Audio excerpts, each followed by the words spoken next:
আজকে আবারও চলে এসেছি 3 নম্বর প্রশ্নপত্র নিয়ে আলোচনা করব। আগের ক্লাসে আমরা 2 নম্বর প্রশ্নপত্রটি আলোচনা করেছিলাম, আজকে 3 নম্বর প্রশ্নপত্র আলোচনা করা হবে। প্রথম দেখো 14টা এমসিকিউ, সেই একই রকম। বিক্রমশীল মহাবিহার প্রতিষ্ঠা করেছিলেন ধর্মপাল। চিকিৎসা সংগ্রহ রচনা করেন চক্রপাণি দত্ত। পৃথিবীর সর্ববৃহৎ বৌদ্ধ কেন্দ্র ছিল ইন্দোনেশিয়া, ঠিক আছে, ইন্দোনেশিয়া। দিল্লিতে সুলতানি শাসন প্রতিষ্ঠা করেন কুতুবউদ্দিন আইবক। খুতবা কথার অর্থ হচ্ছে কি না ভাষণ। বিজয়নগর বিখ্যাত শাসক কে ছিলেন? কৃষ্ণদেব রায়। পানিপথের দ্বিতীয় যুদ্ধ কত সালে হয়েছিল? 1556 খ্রিস্টাব্দে। 10 ব্যবস্থা প্রচলন করেন সম্রাট আকবর। বাঙালি আলু খেতে শিখেছিলেন পর্তুগিজদের কাছ থেকে। আলাইল দরজা নির্মাণ করেন কে? সুলতান আলাউদ্দিন খলজি। চারমিনার অবস্থিত হয় হায়দ্রাবাদে। মেঘমল্লার রাগ সৃষ্টি করে তানসেন।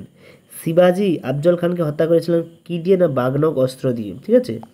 এরপর দেখো ক্ষমতা সদনীকরণের নীতির কথা প্রথম কে বলেন? না মন্তেস্কু প্রথম ক্ষমতা সদনীকরণের নীতিটার কথা বলেন। এরপর দেখো কি বলেছে না ব্রাহ্মণ সর্বস্ব নামক বইটি রচয়িতাকে? হলায়ুত। অটোমান তুর্কিদের আমলে ইকতা ব্যবস্থার পরিবর্তে এই ধরনের অন্য একটি ব্যবস্থার কথা জানিয়েছিলেন, তাকে কি? তিমার। তারা যাকে বলা হয় তো তিমার, ঠিক আছে, তিমার। দাবিরি খাস কথাটির অর্থ হচ্ছে একান্ত বা সচিব বলা হয়, যারা খুবই একান্ত বা সচিব তাদেরকে বলা হয় দাবিরি খাস।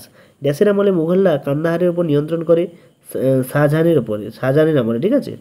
দাক্ষিণাত্য ঔরঙ্গজেবের বেগম স্মৃতিতে নির্মিত হয় কি? না বিবিকা মকবরা। পান্ডুয়া সুলতানি জালালউদ্দিন মোহাম্মদ শাহ এর সমাধি সমাধি নামে পরিচিত? এক লাখি সমাধি নামে পরিচিত।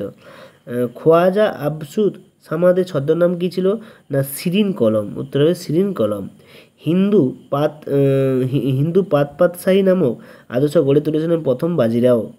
জেলা সাহিত্য শাসনের ভার থাকে কার? জনগণের ওপরে। সাহিত্য শাসনের ভার থাকে কার উপর? জনগণ।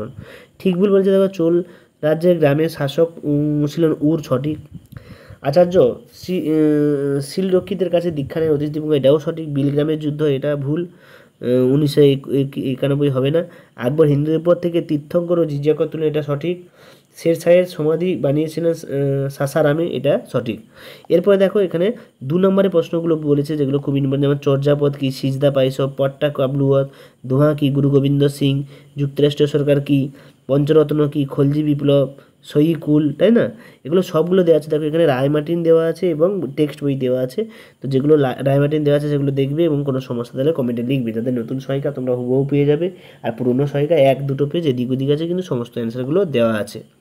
তো লং কোশ্চেনগুলো এখানে দেখে নাও। লং কোশ্চেনও দেখিয়ে দিচ্ছি। দেখো প্রত্যেকটা দিয়েছে এখানে 5 নাম্বার দিয়েছে, 3টে দিয়েছে, তো সেক্ষেত্রে করবে।